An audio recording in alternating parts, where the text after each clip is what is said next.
Здравствуйте, добро пожаловать на занятия по Нагарджуне Арья Нагарджуна. И мы остановились здесь. Мы говорили о том, как причины создают их результаты. Мы дошли до части, которая называется Гетрепукетпе Чапа Чорпа Чепа. Как именно причина порождает следствие. И мы собираемся обсудить, может ли причина существовать сама по себе. Все это является частью идеи дискуссии о возможности того, что причины и их результаты — это не одно и то же. Эти вещи разделены. Как мы обычно говорим, является ли причина результатом или причина и результат разделены? Что мы обычно говорим? Да, разделены. Если бы причина была результатом, то мне не пришлось бы приходить сюда сегодня, поскольку я бы уже подготовил занятие. То и было бы занятие. Итак, теперь мы рассмотрим возможность того, что причина и результат являются дискретными объектами или отдельными друг от друга. Могут ли они быть отдельными вещами? Это немного сложнее, потому что это то, что мы обычно думаем. И в этой книге есть места, где Чони Лама, на мой взгляд, пытается сделать краткий обзор. Он пытается извлечь логический смысл из поэзии Нагарджуны, особенно из всего потока. И здесь он использует очень интересный прием, похожий на баскетбольный. Он говорит: на мой взгляд, вы можете поместить обзор в этот раздел, который называется «7 аргументов, подтверждающих, почему причины и их результаты не могут быть разделены». 7 аргументов, подтверждающих, почему причины и их результаты не могут быть разделены. Сейчас он рассмотрит 7 разделов и укажет на 7 проблем идей о том, что причины и результаты разделены. Я сам помню, когда дошел до этого раздела, мне казалось, что он повторяется. Мне казалось, что рассматриваемые идеи уже обсуждались ранее. И я проверял, и я считаю, что то, что мы обсуждали ранее, рассматривалось главным образом в контексте совокупности причин и условий. Когда причины и условия сходятся, какова их связь с результатом? И теперь он убирает причины из совокупности причин и условий и говорит, какова конкретная связь между изолированной причиной и ее результатом. Причина независимая от схождения в одной точке причины и условий. Но вы услышите те же самые аргументы и смутитесь, поскольку подумаете, что мы их уже рассмотрели. Здесь представлены 7 различных возможностей. И теперь мы обсудим серьезную ошибку в тибетской гравировке, на обнаружение которой потребовалось некоторое время.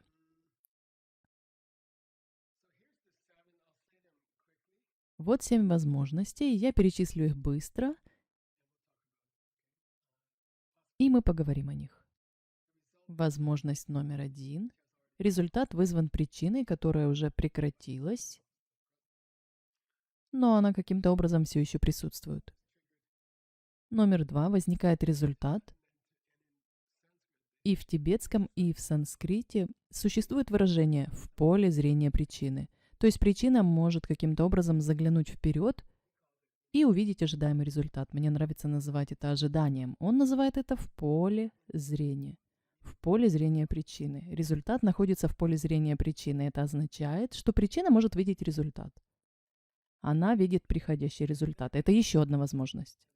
И в данном случае будет ли причина и результат разделены? Вот так идет дискуссия. Третья возможность заключается в том, что результат запускается. Мы рассмотрим, вызывается ли результат контактом с причиной или нет. Может ли возникнуть контакт между причиной и результатом? И это трудный вопрос, потому что к тому времени, когда появляется результат, причина исчезает. Так как же они вообще могут вступить в контакт? Если они не вступают в контакт, то почему та же причина не может вызвать появление пиццы, которую вы собираетесь купить мне сегодня вечером? Просто пример.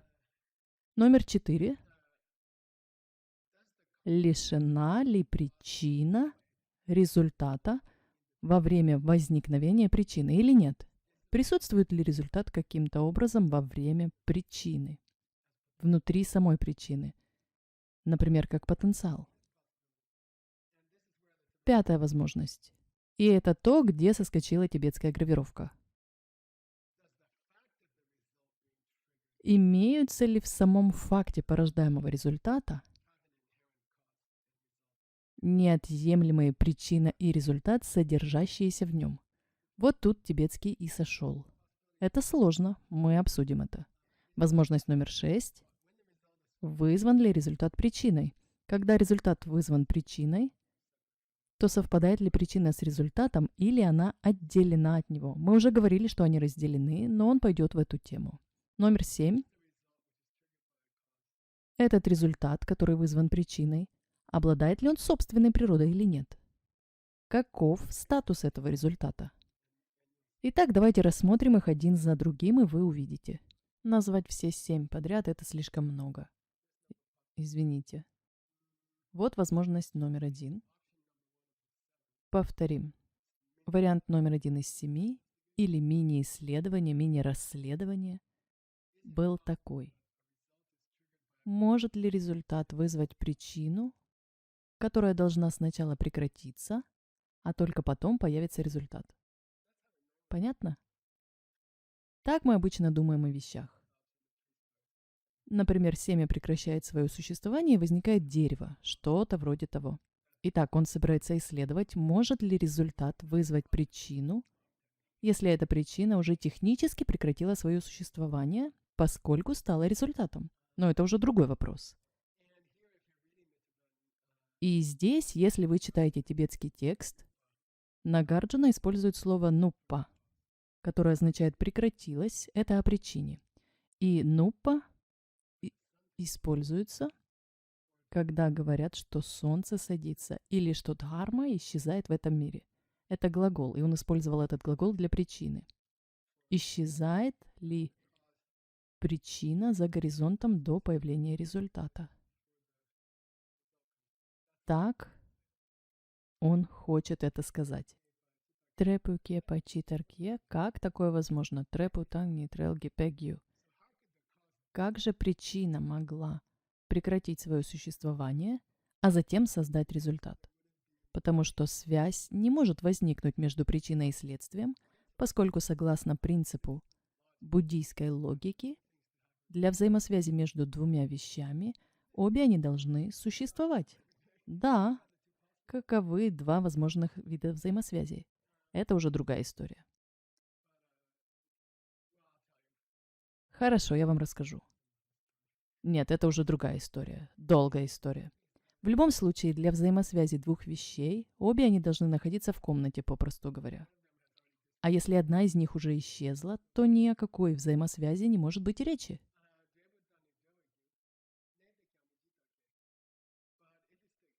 Но если вы говорите, что причина каким-то образом все еще существует к моменту появления результата, тогда и здесь есть проблема. Тогда существовала бы часть результата во время присутствия причины, до возникновения результата. Если они когда-нибудь где-нибудь соприкоснутся, возникнет проблема. Если причина произошла в 2011 году, а результат в 2012, и каким-то образом они соприкоснулись друг с другом, тогда каким был этот контакт? В полночь 31 декабря они провели вместе 10 минут, как-то растянулись. А если они никогда не вступают в контакт, то все, что угодно может вызвать все, что угодно, поскольку между причиной и результатом нет необходимого контакта. Тогда любой результат может быть вызван любой причиной. Вот и весь аргумент. Итак, если вы видите фотографию кролика, появляющегося из шляпы, я пытался найти фото, чтобы показать вам результат без причины, без наличия видимой причины. Здесь передано это впечатление. Мы не знаем, откуда появился кролик. В предыдущее мгновение кролика еще не было в шляпе. В предыдущее мгновение не было никакого кролика. Каким-то образом он просто появился. Фактически это следствие без причины. Результат без причины. Полагаю, что это видно на фотографии.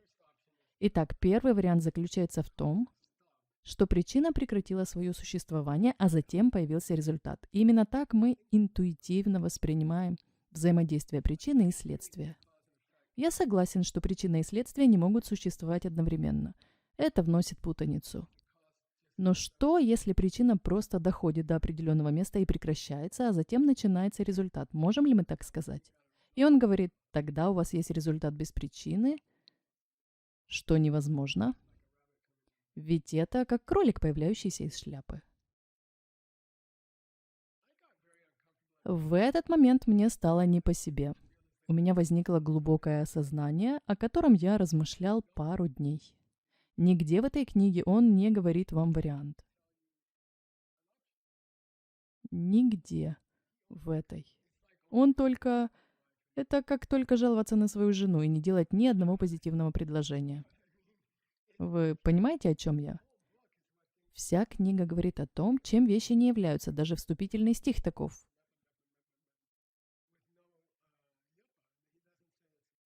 Без епа он не описывает вариант ничто, то есть зависимое происхождение. Он вообще не идет в эту сторону. Никто в этой книге не предлагает реального объяснения ментальных семян, проекций вещей, созданных. В этом коренном тексте или комментарии нет никакого объяснения, четкого объяснения того, как мы создаем вещи, например, объяснение ручки. Здесь этого нет. И это пугает. Читателям становится не по себе, поскольку теперь он говорит, что невозможно, чтобы причина прекратилась, и тогда из нее возник результат.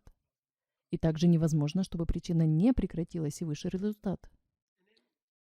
И затем, и он продолжает повторять по природе. Эти вещи не могут происходить по природе, эти вещи не происходят со своей собственной стороны, эти вещи не возникают как самосуществующие, но он никогда не говорит вам, каков иной вариант. Он не рассказывает вам, как что-либо могло бы возникать посредством ментальных семян или посредством зависимости.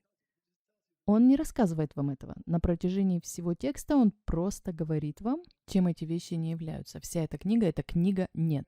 Это как неудачный день с вашим партнером, когда тот просто без конца говорит вам. Он или она не говорит «мне нравится это», а говорит только «мне это не нравится», «мне это не нравится». И вы добираетесь до конца книги, и так и не сказал он, что ему что-то нравится. Поэтому я предлагаю взглянуть на мороженое, которое очень важно для меня. И это исключительно важная фотография. Для каждого до конца вашей жизни. И вот как причины на самом деле создают следствие. Вот как это происходит на самом деле. Поскольку никто во всей книге не рассказывает вам об этом. Он просто говорит и говорит о том, что неверно. И он хочет, чтобы мы прилагали усилия. Он хочет, чтобы мы подумали. Так что же происходит на самом деле? А сам никогда нам об этом не говорит. Он продолжает говорить, мол, это не так, и не так, это не так. И вы увидите, что он просто продолжает это повторять. В книге нет главы под названием «Шоколадный соус». Итак, поехали. Белое мороженое представляет собой части предмета, как, например, части автомобиля или части ручки. Друзья, у вас есть ручка? У меня есть ручка. Ручки и узкие джинсы несовместимы.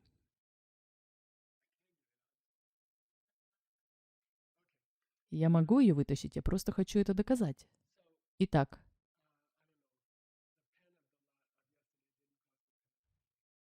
вчерашняя ручка не стала причиной сегодняшней ручки. Или фабрика. Фабрика ручек, которая является причиной, не изготовила эту ручку. Эта ручка не была результатом работы в фабрике ручек в Японии или чего-то подобного. Так что же происходит на самом деле? Фабрика закрылась, а ручка появилась. Причина прекратилась, и затем появилась ручка. В какой-то день фабрика остановила производство, а на следующий день появилась ручка. Или ручка появилась в конце дня, и тогда они все разошлись по домам. А фабрика... Вот и все. Той фабрики, которая произвела эту ручку, больше нет. Может быть, существует завтрашняя фабрика. И тогда другая возможность заключается в том, что та самая фабрика, которая изготовила эту ручку, все еще делает ту самую ручку, которую уже изготовила, в то время как эта ручка уже здесь. фабрика все еще производит эту ручку, несмотря на то, что Гешела пишет этой же ручкой. Это другая возможность. Что происходит на самом деле? Вчера мы отправились есть мороженое. Там было мороженое двух видов, клубничное и ванильное.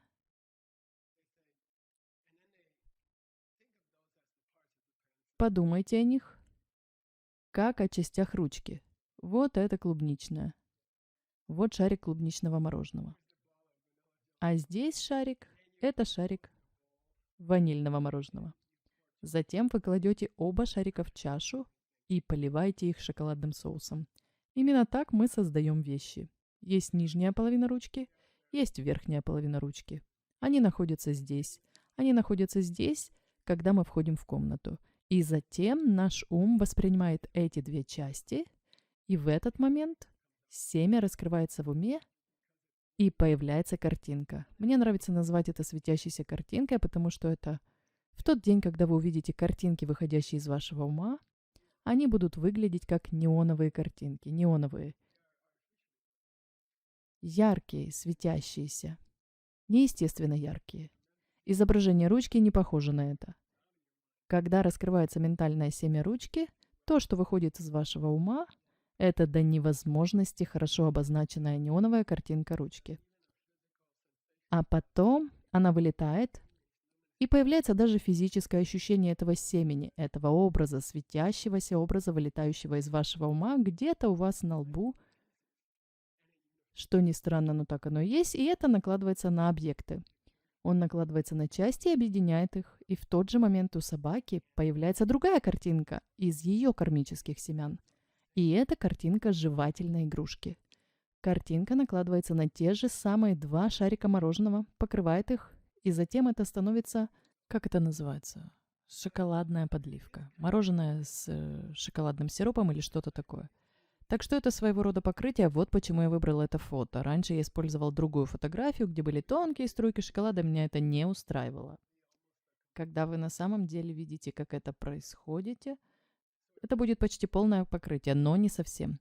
Это будет выглядеть как шоколадный соус, политый на мороженое. Когда вы наконец увидите это сами, что произойдет в течение нескольких часов до видения пустоты напрямую, вы увидите, как ваш ум создает эти картинки. Вот что происходит на самом деле. Есть причина, то есть семя, есть результат, то есть дерево, а связь между ними – это искусственное создание ваших ментальных семян. И эта причинно-следственная связь и есть шоколадный соус. А два шарика мороженого – это семя и дерево.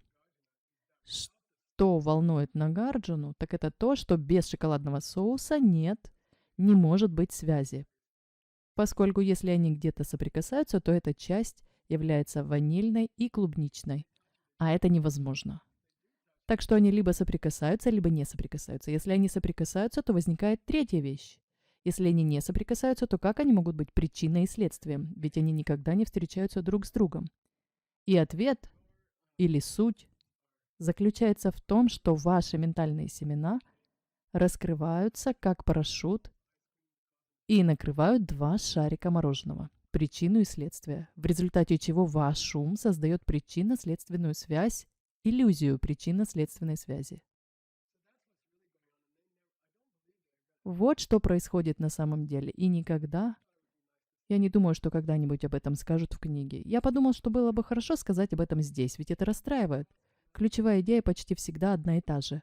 Причина не может соприкасаться с результатом, поскольку тогда появлялась бы точка контакта, в которой результат существовал бы в прошлом.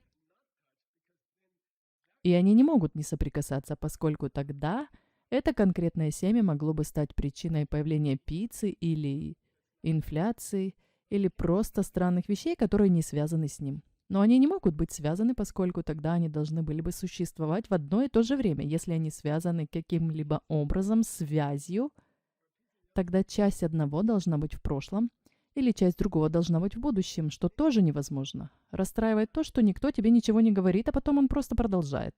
Это расстраивает. Так что да, ответ таков. Ваш ум создает связь между причиной и следствием. Ваш ум видит связь там, где ум другого человека может связи не увидеть. И для него связь может быть другой. И это довольно интересно. И кульминация, если не суперкульминация, что это и есть подтверждение того, что вам следует быть отзывчивым к другим людям. И, кстати, если кто-то объясняет вам причину пустоты и следствия, и не говорит о том, что нужно хорошо относиться к другим людям, то я полагаю, что он сам ее не понимает. Я полагаю, что он ее пустоту не понимает. Если он не говорит о нравственности в течение 3 минут, тогда он не очень-то понимает. Поскольку для любого человеческого существа естественно задать вопрос. Гешела, я люблю 2 шарика мороженого с шоколадным соусом. Как мне их получить? Что мне сделать, чтобы их получить?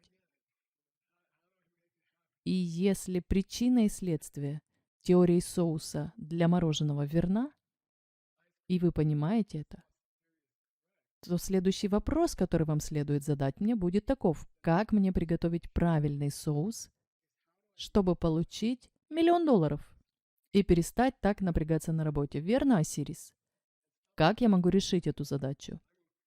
И если вы не задаете такой вопрос, тогда я подозреваю, что вы не понимаете сути, а именно, если мои кармические семена создают соус, объединяющий причину и следствие, то как я могу создать больше соуса для денег, или для любви, или для крепкого здоровья, или для душевного спокойствия, всех других хороших вещей для лучшего мира?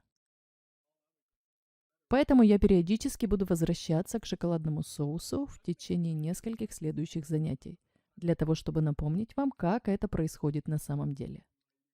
Потому что, когда мы рассматриваем 7 ошибочных вариантов того, как на самом деле случаются причины и следствия, мы должны помнить, что следует забыть о шоколадном соусе. Мы должны помнить, что нужно забыть о шоколадном соусе. Мы не можем говорить о карме. Мы не можем говорить о вещах, происходящих из меня. Когда мы говорим о самосуществующем, мы говорим о независящем от моего светящегося образа. Понятно? Помните об этом. Когда все эти 7 вариантов являются самосуществующими, Рангшинги Епья, он продолжает говорить это снова и снова. И вы больше этого не видите, поскольку он продолжает повторять это, но вы должны об этом сказать. Вы должны это сказать. Это 7 ошибочных вариантов, поскольку все они связаны с причиной и следствием, происходящими со своей собственной стороны, то есть происходящими таким образом. Так что не забывайте о шоколадном соусе. Я не забываю.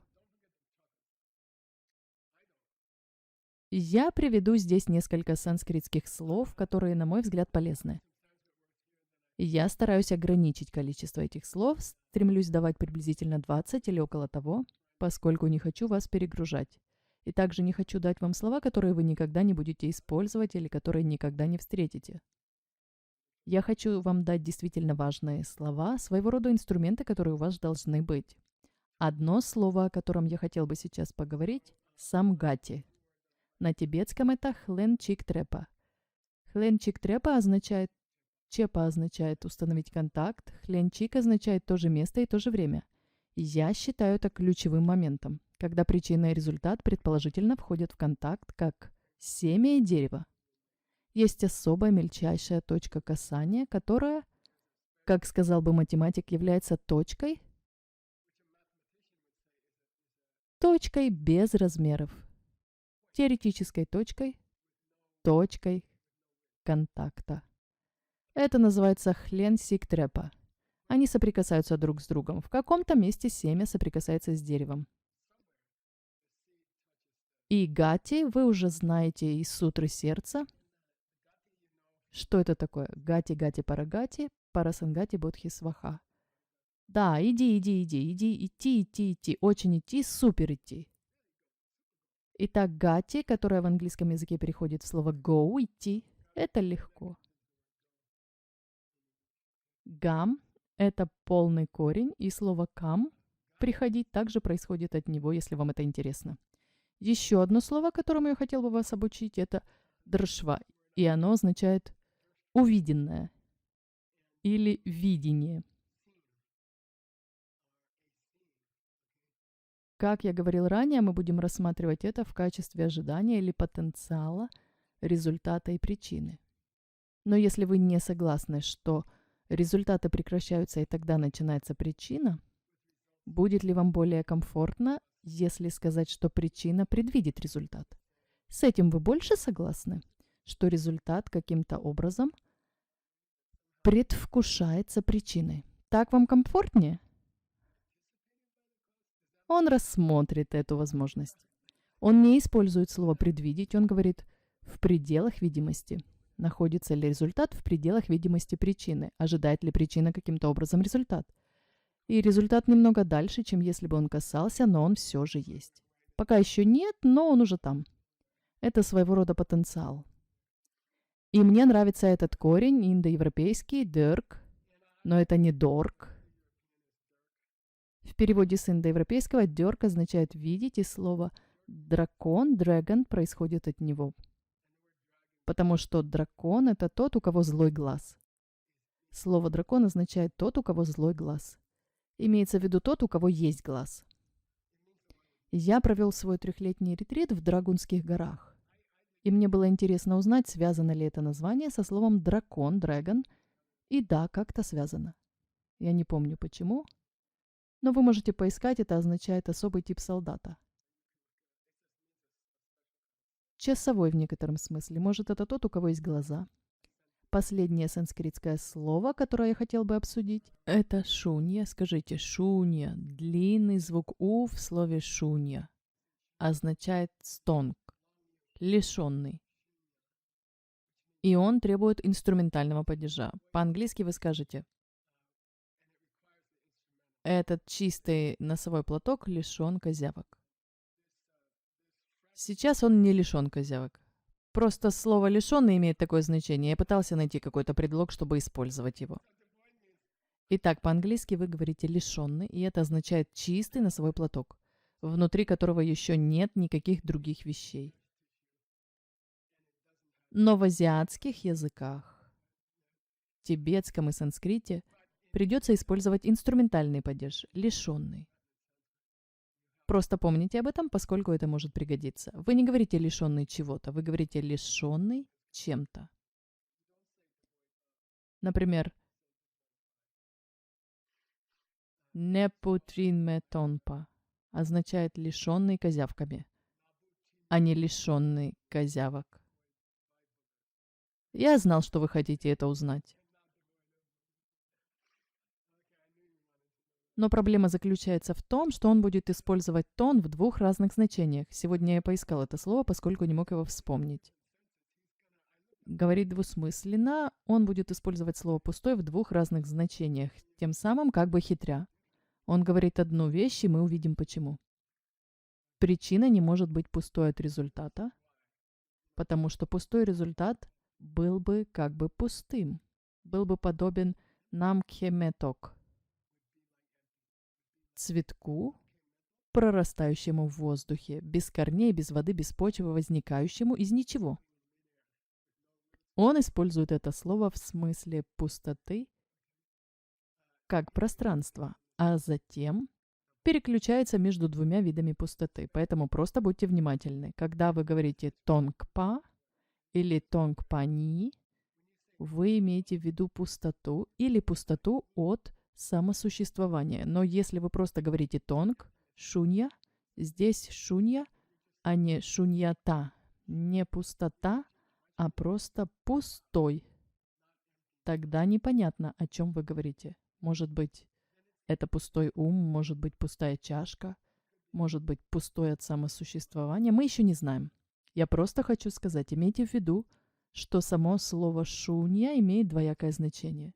И вам нужен кто-то, кто скажет, в каком значении используется слово «шунья». Это слово имеет длинный звук «у», который часто переходит в дифтонг «ау». Все гласные санскрита имеют 3 степени силы. Короткий звук «у», длинный «у» и дифтонг «ау». А затем «ау» становится «оу». И «ау» часто переходит в «ав». Буквосочетание «ау» в древнем санскрите, греческом и латыни часто переходит в «ав». Так что «шу» становится «кейв», как в «кевити» – полость. поскольку звук «у» изменился, а «у» перешел в «ав», а «с» изменился, превратившись из мягкого «с» в твердый «к». Таким образом, «шу» стало «кейв», «кейв» — пещера или «cavity» — полость. Слово «волт» — хранилище происходит от этого корня, и «swell» — выпуклость также происходит от него, и слово «hole» — дыра, поскольку «h» происходит от «k» и что-то подобное. Слово «excavate» — раскапывать, «cumulus clouds» — кучевые облака, «church» — церковь тоже происходит от него, потому что церкви изначально воспринимались как могущественные объекты с силой внутри, пустые внутри, к примеру, как сила, которая должна просто расти, расти, расти. Церкви рассматривались как места горячего воздуха, который расширяется. Как-то так. Нет, расширение силы, а не горячего воздуха. Эти слова вам пригодятся, я повторю их еще раз. Слово «самгати» означает «произойдет ли когда-нибудь контакт этих двух?» Слово «дрштва» означает «можем ли мы видеть или предвидеть возникновение результата даже во время причины». И еще слово «шунья», когда мы говорим, что причина или результат пусты, что мы имеем в виду. Вот и все.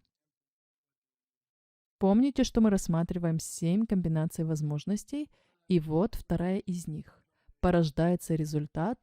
Многие из этих возможностей – это вопросы «так это или не так?» Возможность номер 2 такова. Возникает ли результат в пределах видимости причины или нет? Возникает ли результат в видимости причины, в виду причины? Что как бы означает в присутствии причины? Присутствует ли все еще причина к моменту появления результата? И способна ли причина видеть результат? Может ли результат в каком-то смысле быть ожидаем причиной? И здесь приведены его аргументы. Он говорит, что оба неверны. Не то, что результат видим причиной, не то, что он не видим причиной.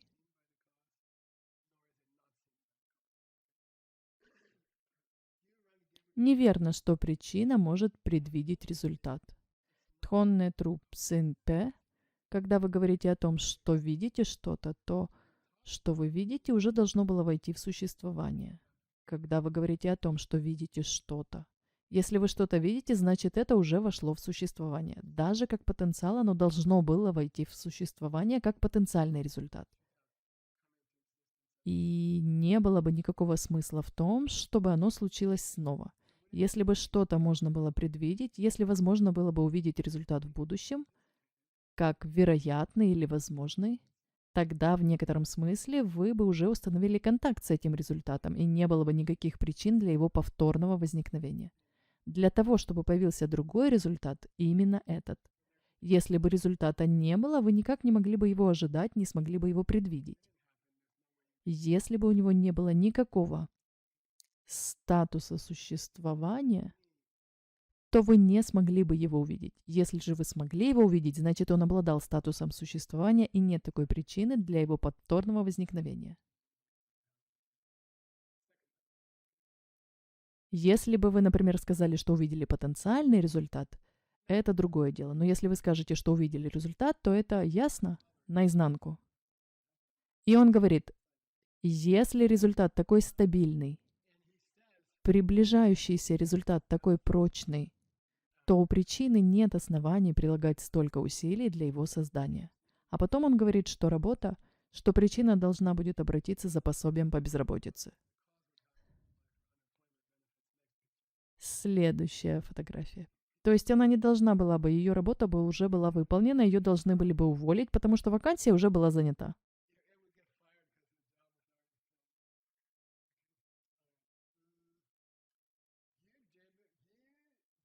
Но если вы скажете, что причина не может ожидать результат и не может увидеть приближение результата, если нет необходимости обладать способностью видеть потенциальный результат во время действия причины, и если это невозможно, тогда логичным становится возникновение всех возможных результатов из одной единственной причины, поскольку не существует причины, по которой одно было бы более вероятно, чем другое. Если бы один результат не был более вероятным, чем другой, то стало бы ясно, что одна единственная причина может породить любой результат. И если вероятность аналогичного результата не больше вероятности непохожего результата. Потому что вы не можете его ожидать, вы не можете его увидеть, у него пока еще нет никакого статуса существования в настоящем. У нас есть фотография для иллюстрации. Только я забыл, что это за фотография. Да, он говорит, что все возможные результаты были бы вызваны единственной причиной, если бы вы не могли ожидать определенный результат от определенной причины, тогда все возможные результаты были бы вызваны единственной причиной. Если бы вероятность возникновения одного результата была не больше, чем другого результата, тогда одна причина создала бы одно пшеничное зерно, создало бы целое поле пшеницы. Поскольку вероятность того, что из этого зерна вырастет один стебель пшеницы, не более вероятности любого другого стебля пшеницы. Не было бы никакой более высокой вероятности. Вероятности были бы аннулированы. Если никакое количество результата не присутствовало бы во время причины, то вероятность возникновения всех вещей равна 100%. А вероятность того, что возникнет только одна вещь, равна 0%. Потому что невозможно ожидать результат, потому что у него еще нет никакого вида существования, даже как потенциала. Потому что нет никакой взаимосвязи, они полностью разделены. Они не имеют ничего общего, они нигде не держатся за руки. Вы в порядке? Между прочим, вот крошечный ранг-лук. Тим, что такое ранг-лук? Извините, у меня аллергия. Повтори еще раз. Да? Да, ранг-лук. Лук. И это тот редкий случай, когда он говорит, что мы думаем. И я недоволен тем, что он еще не затронул тему мороженого. И у него тут неубедительный ранг-лук.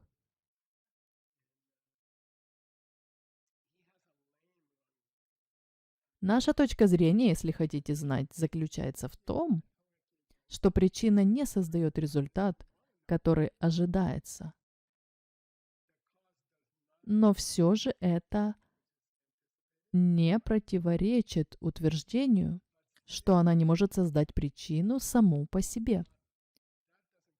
Можете ли вы ожидать результат? Нет. Означает ли это, что результат должен создать причину? Что причина должна создать результат сам по себе? Тоже нет. Не будет противоречием сказать, что причина не имеет собственной природы, если она не предвидит своего результата. И я повторю это еще раз. Если мы, наша сторона, говорим, что не существует ожидания конкретного результата от конкретной причины, это не противоречит тому, что мы также говорим, что причина автоматически не приводит к конкретному результату.